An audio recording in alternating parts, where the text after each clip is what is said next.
Okay, I've got the popcorn and the chocolate and the soda. Where's the blankets? Oh, thank you, babe. Hey, these are a little toasty. Did you put them in the dryer for a bit? Because you know I tend to get chilly. Oh, baby. Mm, thank you. You're so good to me. I think we're set. Let the monster movie marathon begin. Huh? You want to warn me about one of the movies you picked? Because it's a vampire movie and you know how finicky I am about vampire stuff. Okay, hit me with it. Oh, I like The Lost Boys. It's a good vampire movie. I just don't like the fang placement. I prefer canine teeth placement on humanoid vampires, even though the incisor placement does make sense when looking at vampire bats. Besides, I had such a crush on Jason Patric. And Kiefer Sutherland, too. Oh, neither of them hold a candle to you, love. And I have a much bigger crush on you. Hmm. I thought you were going to tell me we were watching Twilight or something. I know it's her world, and she has every right to handle the mythos as she chooses.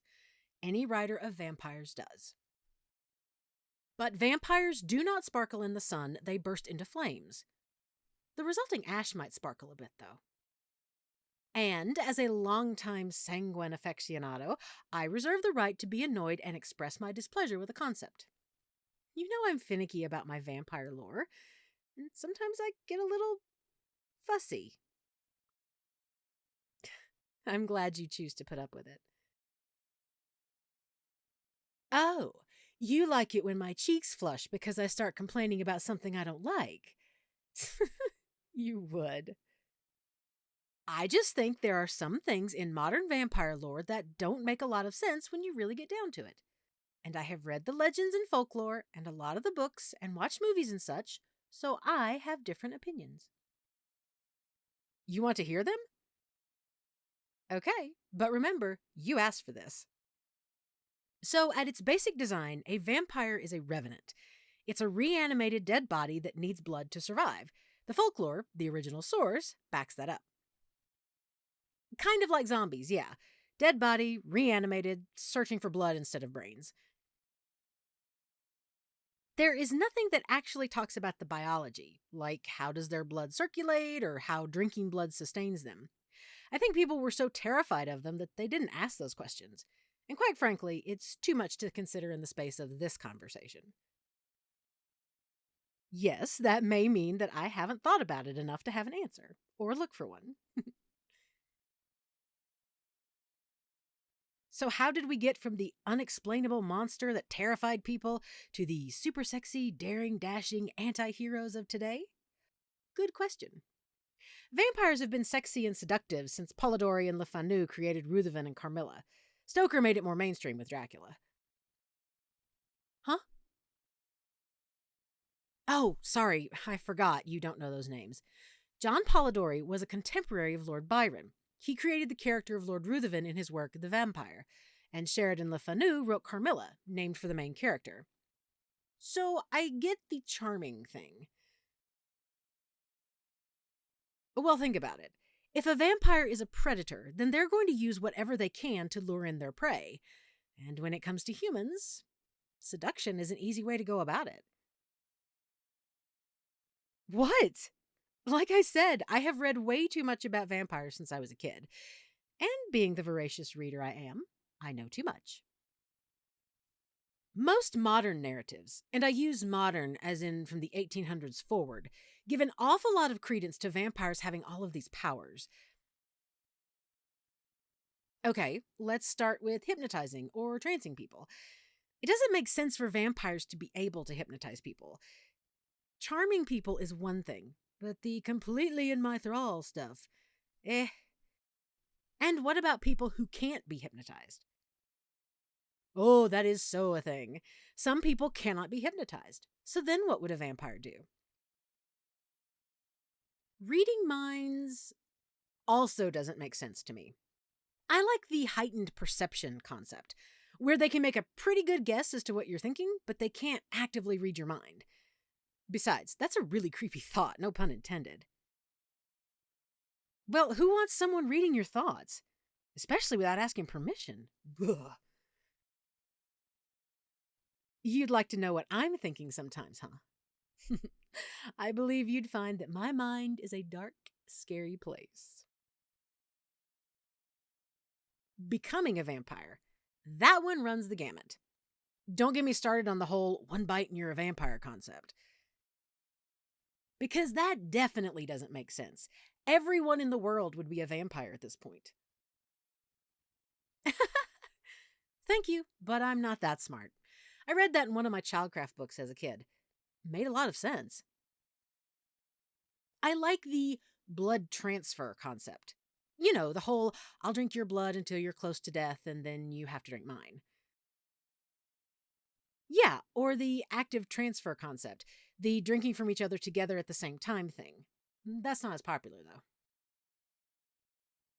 Well, how else would you get infected? There needs to be some kind of contact with your blood. Okay, there is the venom theory, but that just sounds too much like poisoning to me. It makes vampirism less blood based and more poison or serum based. Yes, I know. To each his own. Thank you for the gentle reminder, babe. Aversion to sunlight is a requirement, in my opinion. Vampires are dark creatures, predators relegated to the dark. Plus, if they could be daywalkers, then what solid weaknesses would they have? They need that balance to keep from being overpowered. Mirrors and crucifixes? I think vampires should be able to see themselves in a mirror or a reflection on glass. The whole mirror thing, in part, ties into mirrors reflecting the soul, and since vampires don't have a soul, they can't see their reflection. Which I think is a bit much for modern vampires, the whole not having a soul thing. I think for crucifixes, the vampire would have to believe it worked against them, like a psychosomatic response. And would it matter if it's a cross or crucifix? A crucifix has a figure of Christ on it, a cross does not. So would that difference affect their response to it? I really like how the TV show Forever Night, that's night with a K, explained the aversion to crosses. Quote, because it's a symbol of the one true light and we're creatures of the dark, end quote. The true light refers to God. Nick was a knight in the Crusades. Yeah, now we bring in the religion angle. Specifically the Christianity angle, yes. I like the idea of a vampire that has faith. It's an odd contradiction, but if you think about it, the idea makes perfect sense. Not everyone who becomes a vampire would give up their faith. And how would they reconcile their vampirism in a world that says they shouldn't exist? I like that dichotomy. It's also a relatable struggle. Like I said, I'm a vampire scholar. Self-taught, but still. You think I should try writing something about vampires? Maybe I should. But I think the world has enough retellings of the vampire myth already. Most people already have one they like and one they think is the quote-unquote right version. Trying to do something different is a challenge.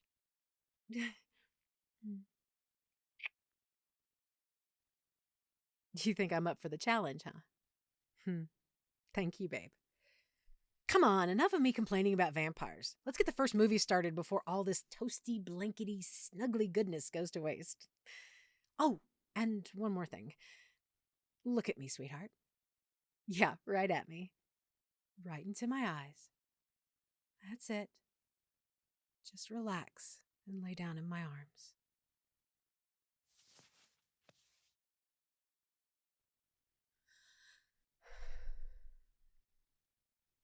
I lied, my darling. We can hypnotize humans, just not each other. Look at you, peacefully lying in my arms. Not a care in the world. No idea that your beloved girlfriend is one of those terrible creatures that she seems to know an awful lot about. I hate doing this to you. But if I couldn't hypnotize you, I'd never be able to stay with you. For one, how could I ever explain this to you?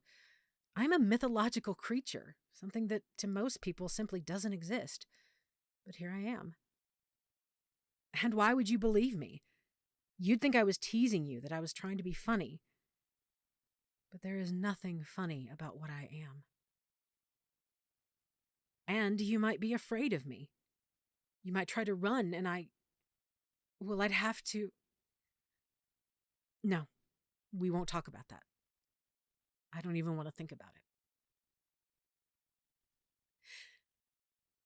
This is the age-old, you were my prey, but then I fell in love scenario. I know that trope. I know it too well. But I did fall in love.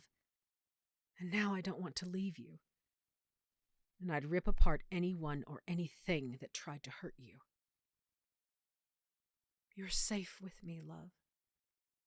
But I can't tell you what I am. Because I don't want you to leave me. I couldn't bear it. Being a vampire is lonely. Humans aren't safe around you. Not unless you can control yourself. Other vampires aren't good company either unless you're hunting together, and even then it can be miserable. And the longer you live, well, the longer you exist, it just gets worse. You changed that for me, babe. I hunted you.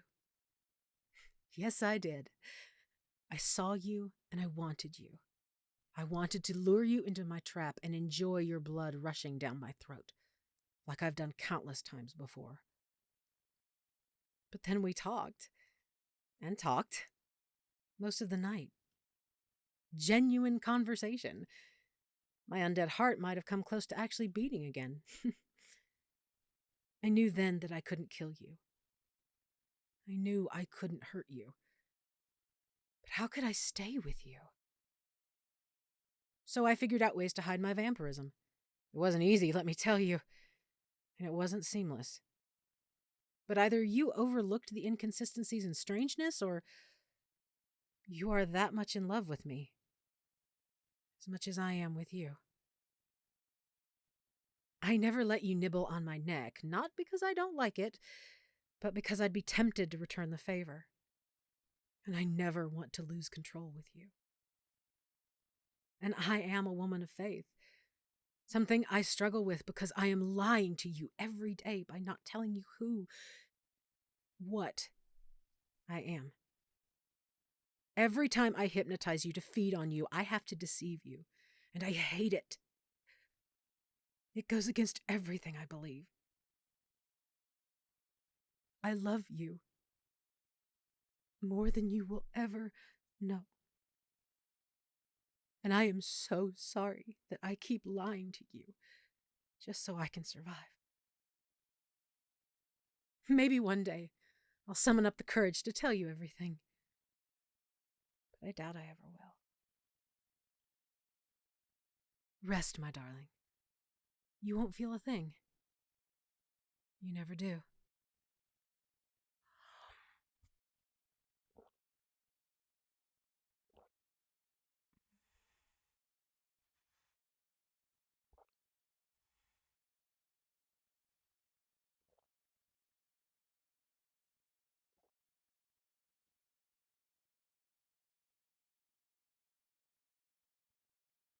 Hey there, Sleeping Beauty. Well, if a princess can be awoken with a kiss, why not a prince? I paused the movie and let you sleep. Are you kidding? Of course I don't mind. The snuggles were too good to pass up. Warm blankets, warm boyfriend. I was getting sleepy myself. I'll gladly turn the movie back on, babe. Do you want to start it over? Okay, let me grab the remote. Hey, what is it? Babe, I have to move to pick up the remote. Okay. Well, the snack bowls are closer to us, so here, have some chocolate. A sweet treat after a nice nap. And we'll cuddle a little while longer.